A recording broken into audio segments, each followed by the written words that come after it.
Let's talk about community servers for the console version of Rust. So I've seen a lot of people asking questions about community servers, and I wanted to make this quick video to go over that. What I'm going to cover here is just when community servers are going to be launched, how they're going to work, and some cool ideas I've got around community servers. So first off, when are they coming? Initially, community servers were set to be launched at 2 months after the launch of Rust for the console. This likely will not happen because there's been a lot of bugs and the devs have been busy fixing that instead of setting up community servers and everything like that. There is a chance that they could still come out with them in 2 months, but don't be too surprised if you don't see them out for the next 3 or 4 months. In addition to that, how community servers are going to work. That's something a lot of people are asking. So people asking for solo, duo, 2x, 3x, whatever servers, this is going to be covered by community servers. The way community servers are going to work is a person is going to pay money to host a server, and in turn, they're going to get a few options that they can play with and set on that server. It is not going to be as moddable or as sort of flexible as something like a PC server would be. You've got to go to PC to get that, but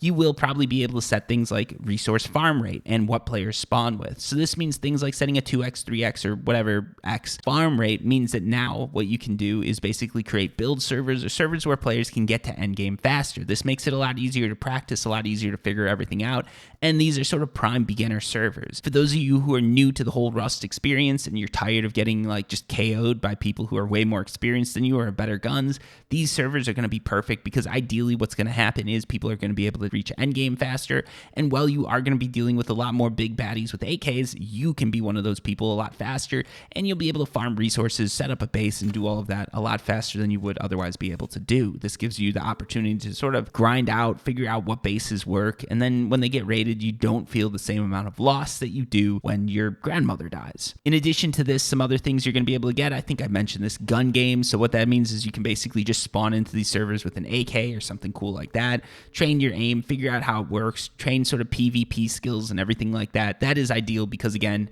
you're dealing with some people who were in the beta. They got to practice those because there were those servers in beta. And yeah, now you can't really do anything with that. So when community servers come out, there's going to be some more like gun game PvP focused servers where you can train that. So in addition to what was mentioned before, some things that I think are going to be coming with community servers are build servers where you can just basically practice building. You're going to be able to build whatever you want. You can practice sort of how you're going to build your base, how you're going to design your base, get it down so you can put a base down in under a minute. And that means that now basically it's a lot harder for people to destroy you. And some other things that would be really nice to see would be servers where you can play that gun game where you basically go from like a bow and arrow to an AK. You start off with the bow. Every time you get a kill, your gun upgrades. It would be really cool to see those. And it would be really cool to see stuff where you can sort of pull in your own maps, create your own maps, upload them to the server, and have people playing on that. Now, those would introduce a lot more issues with lag and everything like that, but I think we can all understand that a modded server, a community server with a custom map is going to be more lag focused or lag filled than a official server. And let's face it, right now official servers are pretty bad. So honestly, if you see a custom map server and you've got an Xbox One or a PS4, you probably don't want to join it. But yeah, those are sort of all the details we know about community servers. They are not going to be as flexible or as sort of verbose as a PC server would be, but they're still going to have a lot of the features that we like to see in community servers. And from what I gather, it's going to be somewhat like those ARC community servers that a lot of people are so used to. So overall, sounds like a really cool thing. And I did promise I was going to say one thing at the end about some cool plans I had. So what I plan to do is, because community servers are going to be costing money, and a lot of people have been supporting this channel, my hope is that I'll be able to launch a sort of set of community servers that are basically paid for by me. The reason I'm thinking this is important is because a lot of people in the Rust community don't want to put down more money for servers. They don't want to pay more money for something that they've already paid for. And I don't think there's going to be any way to actually recoup losses or recoup your costs for community servers.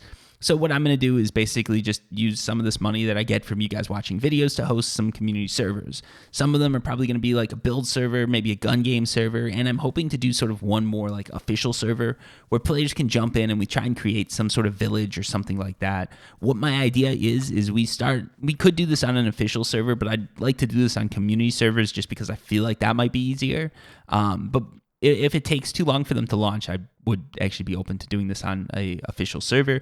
Is we get everybody like that's in Discord. There's a link down below in the description, or on my Twitter again, or link down below in the description. Get that all set up, get everybody in, and then what we can do is set up some walls, put in some Peacekeeper auto turrets, and everybody gets to build their own little like solo hut, sort of like a village. We try and keep the peace. We try and keep people from attacking it, defend it, and see if we can't create something really cool, because I think that could be awesome. We use those shop fronts to set up shops, have like community TCs, so there could be like a T3 that everybody has access to, and all sorts of cool stuff like that that would really make the game feel like a more role-playing, like community-focused game.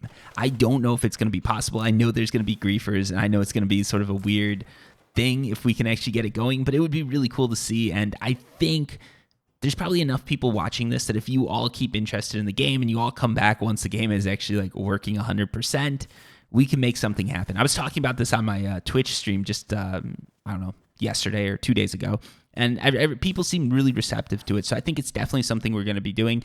I'll make a video on it, but again, like if you're in Discord, everything like that, maybe you can help me with planning or something like that. But we'll see. The first thing I want to see happen is the game to actually run good on Xbox One and PS4, because the last thing I want to do is create something awesome and antagonize those of you who aren't on the current gen or next gen consoles, because I'm one of those people, and while I can put up with some lag and some crashing on the Xbox One, I know some of you can, and the last thing I want to do is antagonize anyone. Thank you so much for watching, and until next time, peace.